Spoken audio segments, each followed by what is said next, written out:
नमस्कार। जय हिंद दोस्तों। साथियों, आज हम हर घर मानव अधिकार अभियान का पार्ट 2 हम शुरू कर चुके हैं।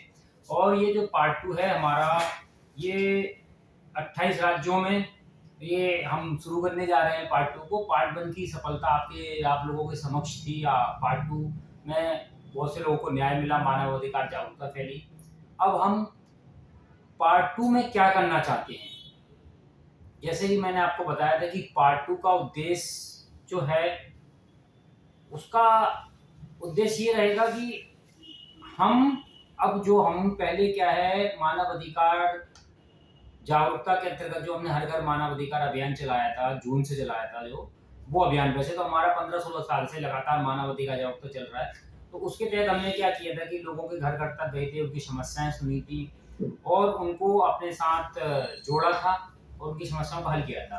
लेकिन हम उनको अपने साथ जोड़ने का और उनको एक मुख्य धारा में शामिल करने का, मानव अधिकार हनन के जो पीड़ित उनको मुख्य धारा में शामिल करने का जो हमारा प्रयास रहेगा वो पार्ट 2 में रहेगा। पार्ट 2 में जो है हम क्या करने जा रहे हैं कि हर घर मानव अधिकार अभियान पार्ट 2 के अंतर्गत हम ये इस तरीके से, ये फॉर्म है, ये आप इसको देख सकते हैं। ये फॉर्म जो है ना, हमारी वेबसाइट पे भी पड़ा है और ये हर प्रदेश की जो भी हमारी बॉडी है, जिले की बॉडी है, राज्यों की, वहां पे हम ये फॉर्म पहुंचाएंगे।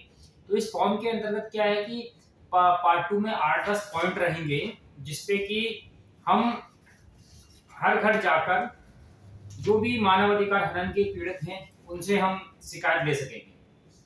इसमें जो पॉइंट रहेंगे वो हमारे 8-10 पॉइंट रहेंगे, जैसे कि मानव अधिकार हनन की लगभग जो शिकायतें होती हैं वो कि पुलिस द्वारा एफआईआर दर्ज नहीं की जा रही है ना, किसी प्रकरण में। तो जो हमारा जो फॉर्म रहेगा, इसमें ये भी पॉइंट 1 के अंतर्गत ये दिया गया है कि आपके साथ घटित अपराध की अगर पुलिस द्वारा एफआईआर दर्ज नहीं की जाती है, तो आप, अगर ऐसा कोई प्रकरण आपके साथ हुआ है तो आप हाँ, और नहीं हुआ है तो ना में आप बताएं। अगर हुआ है तो हाँ के साथ आप थाने का नाम लिखें, घटना का विवरण लिखें। ये फर्स्ट नंबर का इसका रहेगा।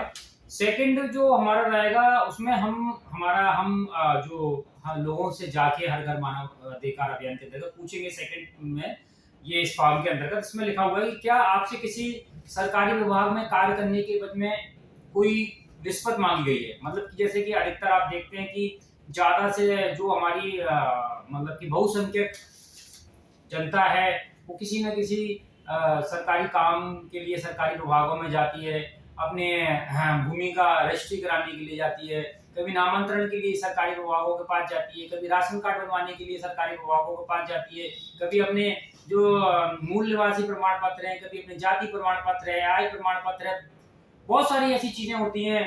कभी अपने किसी मतलब कि लाइसेंस के लिए भी सरकारी विभागों के पास जाती है, फूड एंड सेफ्टी के लाइसेंस के लिए भी जाती है। ऐसे मतलब कि असंख्य कार्य हैं सरकारी विभागों के अंतर्गत जिसमें पब्लिक और सरकारी विभागों का डायरेक्ट कांटेक्ट होता है। तो ऐसे किसी भी विभाग के में अगर सरकारी विभाग में अगर किसी भी व्यक्ति से कार्य करने के एवज में रिश्वत मांगी जा रही है या फिर उसका कार्य करने को रिश्वत ना दिए जाने पर उसके कार्य को लटकाया जा रहा है, लंबा लटकाया जा रहा है, 1 महीने की जगह 2 महीने में, 6 महीने की जगह 1 साल के अंतर्गत ये सब चीजें की जा रही हैं, उसकी फाइलों को दबा दिया गया, उसके काम को रोक दिए गए। तो ऐसी शिकायत भी हर घर मानव अधिकार अभियान पार्ट 2 के अंतर्गत हम लेने जा रहे हैं।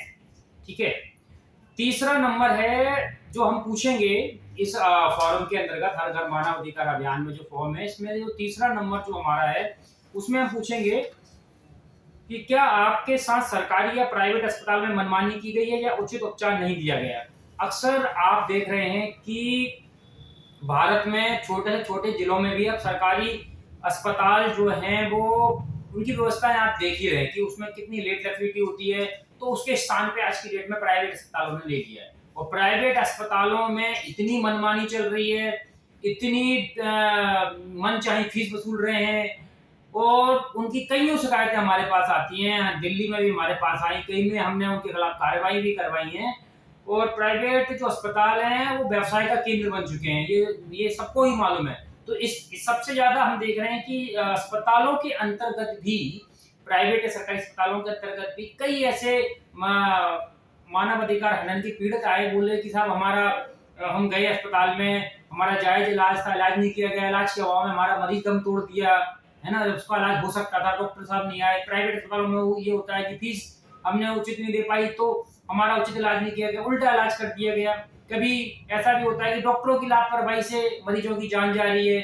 तो अगर डॉक्टरों की लापरवाही से मरीजों की जान जा रही है, जो सरकार के द्वारा नियत है और जो जायज फीस है, उसके अलावा भी अगर प्राइवेट अस्पताल बिजनेस बना के, व्यवसायिक का केंद्र बना के अस्पताल चला रहे हैं, तो वो भी जो पीड़ितों के मानव अधिकारों का हनन है। तो हमने हर घर मानव अधिकार अभियान के अंतर्गत पार्ट 3 में ये चीज भी मांगी है कि अगर इस तरीके से अगर आपके साथ सरकारी या प्राइवेट अस्पताल में मनमानी की गई है, उचित उपचार नहीं दिया गया है, तो उसके लिए भी आप हाँ या ना में आप बताएं। अगर आपका जो है सरकारी या प्राइवेट अस्पताल में आपके साथ इस तरीके की जो मैंने अभी पॉइंट बताए, मनमानी की गई है या उचित इलाज नहीं किया गया है, तो हम ये मानेंगे कि आपके भी मानव अधिकारों का हनन है।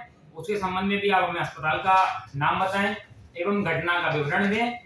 और ये चौथे नंबर का जो हमारे पास पॉइंट है वो है कि क्या आपको सरकारी राशन की दुकान पे उचित मूल्य एवं मिलावट रहित राशन मिलता है। तो चौथे नंबर का जो पॉइंट है, इसमें अभी जो है हमने ये देखा था कि पीछे 1 साल पहले हमारे कुछ लोगों के पास शिकायत आई थी कि सरकारी राशन की दुकानों पे मिलावटी राशन दिया जा रहा है, और जो राशन सरकार ने जो रेट फिक्स किए हैं उसके अकॉर्डिंग ना देके मनमाने रेट वसूल किए जा रहे हैं। तो उस संबंध में भी हमारी जो टीम है गई, और ग्वालियर में और ग्वालियर के अलावा भी मिलावटखोरी के खिलाफ राजस्थान में भी कई जगह हमारी टीम गई, और टीम ने जाके वहां पर सर्वे किया, और सर्वे जब हमने प्रधानमंत्री कार्यालय को रिपोर्ट भेजी थी, और उस रिपोर्ट के आधार पे ही हमारी टीम सर्वे करने गई थी। तो उसके बाद कलेक्टर महोदय को भी संज्ञान में लिया गया, तो कार्रवाइयां हुई थी, सरकारी राशन की दुकानों पे भी कार्रवाइयां हुई थी।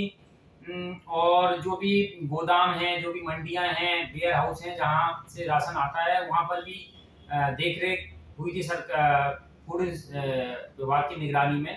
तो डीएम के निर्देश पे हुई थी, माननीय प्रधानमंत्री कार्यालय के निर्देश पे हुई। तो ये सब मानव अधिकार सामाजिक न्याय की जागरूकता की वजह से हुआ था। तो हमने अभी 4 नंबर के पॉइंट पे ये चीज भी मांगी है कि अगर इस तरीके से अगर सरकारी राशन की दुकान पे उचित मूल्य पर एवं मिलावट रहित अगर आपको राशन मिलता है मिलावट रहित, तो आप ठीक है। अगर नहीं मिलता है तो आप अपनी समस्या से बता सकते हैं, दुकान का नाम आप बता सकते हैं और घटना का विवरण आप दे सकते हैं, है ना। 5वां नंबर जो पॉइंट है उसमें हम ये पूछेंगे कि क्या आपके बच्चों से स्कूल और कॉलेजों में मनमानी फीस वसूल की जा रही है। ऐसा अक्सर कर देखा गया है कि स्कूल और कॉलेज भी आज के डेट में व्यवसाय का केंद्र बन चुके हैं। प्राइवेट स्कूलों में जो ईडब्ल्यूएस कैटेगरी है, 25% का जो आरक्षण दिया जा रहा है गरीब बच्चों को पढ़ाई के लिए, वो अब स्कूल कॉलेज लागू नहीं करते उसको। इस संबंध में भी हमने जब राज्य सरकार को लिखा था, मध्य प्रदेश को भी लिखा, राजस्थान को भी लिखा, तो उसके बाद मध्य प्रदेश में तो ये राज्य शिक्षा केंद्र द्वारा ये नियम लागू कर दिया गया था कि कलेक्टरों को ये आदेश दिए गए थे कि आप अपने जिले में पूछें राज्य शिक्षा केंद्र में कि कितने स्कूलों ने जो गरीब बच्चों की जो सीटें हैं, ईडब्ल्यूएस सीटें, उन पे गरीब बच्चों को निःशुल्क प्रवेश दिया है। तो आप उसमें क्या है, राइट टू एजुकेशन के अंतर्गत उसमें क्या है कि कई जो स्कूल कॉलेज हैं बाउंड भी हुए, और जब इस तरीके से उनसे पूछताछ की गई तो उसका लाभ ये हुआ कि काफी गरीब बच्चों को एडमिशन मिला था।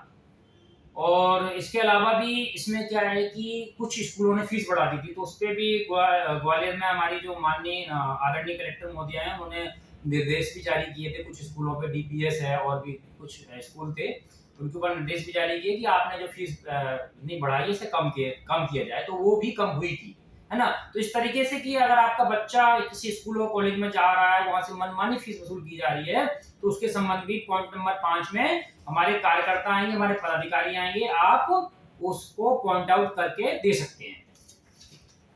इसी तरीके से 6वां नंबर का जो पॉइंट है उसमें हमारी जो पूछा जाएगा कि क्या आपके गली मोहल्लों में साफ सफाई का उचित ध्यान रखा जा रहा है नगर निगम द्वारा, प्रशासन द्वारा।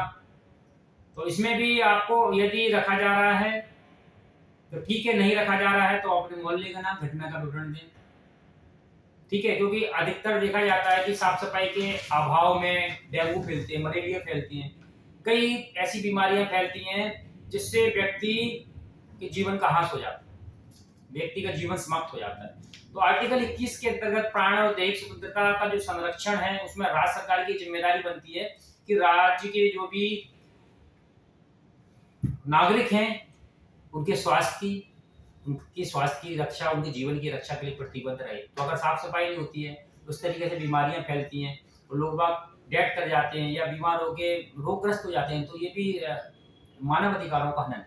तो उसके संबंध में भी अगर कोई इस तरीके से नहीं ध्यान रखा जा रहा है तो 6वें नंबर पॉइंट पे हमारी जो टीम आएगी वो आपसे सवाल पूछेगी, आप में से हाँ या ना में बताना है, और अगर नहीं रखा जा रहा है तो मोहल्ले का नाम और घटना का विवरण लिखना। 7वां नंबर पॉइंट है कि क्या आपसे रेहड़ी पट्टी दुकान लगाने के नाम पर नगर निगम पुलिस प्रशासन द्वारा परेशान किया जाता है। तो 7वां नंबर जो पॉइंट है ये बड़ा महत्वपूर्ण है। अभी मैं ग्वालियर गया था तो वहां मैंने देखा, जब मैंने सर्वे किया था वहां पर मैंने पूछा था तो काफी लोग जो थे, गरीब लोग थे, जो फुटपाथ पे के पास में, मतलब जो भी पहले से दुकान लगती आ रही वहां दुकान लगाते थे, बेचारे अपना पेट पाल रहे हैं। तो एक्चुअली में वो भी उनके प्राण एवं दैहिक स्वतंत्रता की संरक्षण उसके अंतर्गत अपना प्राण अपना पेट पालन कर रहे हैं, वो कोई मतलब अपराध तो कर नहीं रहे। तो उनसे अधिकतर वो बता रहे थे कि निगम वाले पैसे ले जाते हैं, हमसे मांगे, पुलिस वाले परेशान करते हैं। तो इस संबंध में मैंने वीडियो जारी की है, वहां पर प्रशासन को अलर्ट किया तो काफी लोगों को राहत मिली है। तो इसलिए हमने ये जो है ना, इसको भी मानव अधिकार हनन का पार्ट माना है। इस तरीके से भी अगर किसी को कोई दिक्कत होती है तो आप अपना हर घर मानव अधिकार अभियान के अंतर्गत हमारे कार्यकर्ता आएंगे और हमारे पदाधिकारी आएंगे, आप इसमें अपनी शिकायत दर्ज करा सकते हैं। इसके अलावा भी ये फॉर्म खाली रहेगा इसमें नीचे, और इसके अलावा भी अन्य कोई अगर आपको शिकायत होती है तो उसे भी आप दर्ज करा सकते हैं। अब ये सबसे महत्वपूर्ण चीज है कि हमने जो शिकायत पत्र जो लिखा है, तो शिकायत प्लस आवेदन पत्र भी लिखा है। मतलब ये जो शिकायत करेंगे हमसे व्यक्ति, तो ये हम इनको अपने साथ भी जोड़ के चलेंगे, ये हमारे सदस्य माने जाएंगे। ये जो भी मानव अधिकार हनन का पीड़ित होगा वो हमारा सदस्य भी होगा, उसको हम अपना सदस्य मानते हुए उसको अपने साथ रखेंगे और उसके आगे प्रतिबद्ध रहेंगे उसकी समस्याओं के निवारण के लिए। और इसके बाद जो है हमारा जो अभियान है, ये सारी शिकायतें लेके हम माननीय प्रधानमंत्री कार्यालय में, और इसको सभी शिकायतों का 28 राज्यों शिकायतें लेकर वहां पर हम इसको प्रस्तुत करेंगे। और उसके बाद हमारी ये मांग होगी माननीय प्रधानमंत्री भारत सरकार से, माननीय नरेंद्र मोदी जी से, और ये मांग होगी भारतीय संसद से, ये मांग होगी कि ऐसा एक कानून पास किया जाए जिसमें कि जैसे कि थाने होते हैं, इसी तरीके से हर थाने क्षेत्र में एक एक मानव अधिकार जन सुनवाई केंद्र खोला जाए, और उसमें जो टीम रखी जाए, जो मतलब वॉलंटियर रखे जाएं, वो वही लोग हों जो समाज सेवी हों, जो मानव अधिकार कार्यकर्ता हों, जो मानव अधिकार के पदाधिकारी हों, जो मानव अधिकार जागरूकता अभियान से या मानव अधिकार से कहीं ना कहीं जुड़े हों, ऐसे लोगों को रखा जाए। और साथ में कॉलेज स्टूडेंट हैं, नए स्टूडेंट हैं, जैसे कि आजकल के स्टूडेंट हाई टेक्नोलॉजी से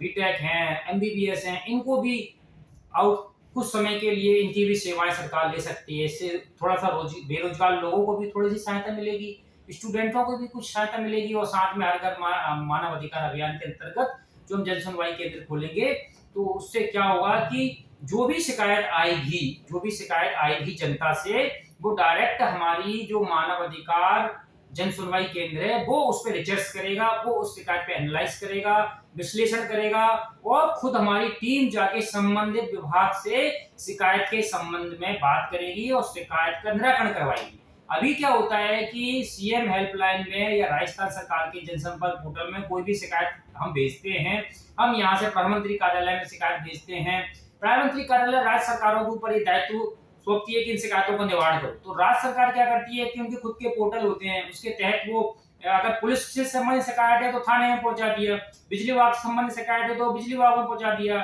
स्वास्थ्य विभाग से संबंधित शिकायत है तो स्वास्थ्य विभाग में पहुंचा दिया, तो ऐसे पहुंचा देती है। लेकिन एक चीज बताओ कि अगर पुलिस विभाग से कोई पीड़ित हो कोई व्यक्ति और पुलिस विभाग ही उसकी जांच करे तो क्या आपको लगता है कि उस पीड़ित को निष्पक्ष न्याय मिल सकता? नहीं, बिल्कुल नहीं मिल सकता।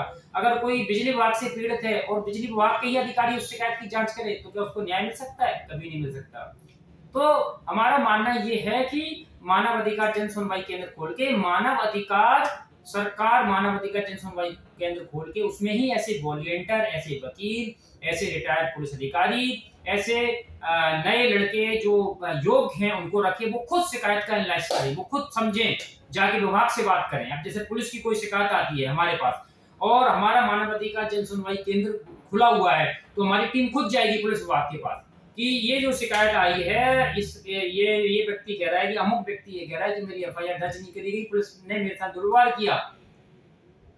तो वो चेक करे खुद जाके कि फलानी डेट में कितनी एफआईआर दर्ज करी गई, आप अपना सीसीटीवी दिखाएं, इतनी सारी पावर होनी चाहिए उसके पास, ये सरकार दे, संशोधन करे, शिकायत का खुद मानवाधिकार का अधिकारी जाके विश्लेषण कर सके। ऐसा नहीं कि मानवाधिकार ने लेटर दिया और सरकार ने राज्य सरकारों को सौंप दिया और फिर वही विभाग का कर्मचारी अधिकारी उस शिकायत को जांच करे। हमारी टीम खुद जांच करे और जांच करने के बाद जो संबंधित रिपोर्ट है वो भारत सरकार के पास भेजे। तो ये हमारा मानना है, इसमें संशोधन होगा तो ये सब जब ही होगा जब हमारे कार्यकर्ता, हमारे वॉलंटियर लगेंगे, मेहनत करेंगे और हर घर मानवाधिकार पार्ट 2 को सफल बनाएंगे और लोगों के घर घर जाके उनसे शिकायतें लेंगे। शिकायत लेके ये सारी शिकायतें हम प्रधानमंत्री कार्यालय को भेजेंगे और सरकार से ऐसे कानून बनाने की मांग करेंगे जिसमें कि हर थाना क्षेत्र में एक मानवाधिकार जन सुनवाई केंद्र खोला जाए। तो दोस्तों, अब इसी तरीके से आप लोगों को कमर कसनी है, आगे बढ़ना है और हर घर मानवाधिकार अभियान को सफल बनाना है। जय हिंद, भारत माता की जय।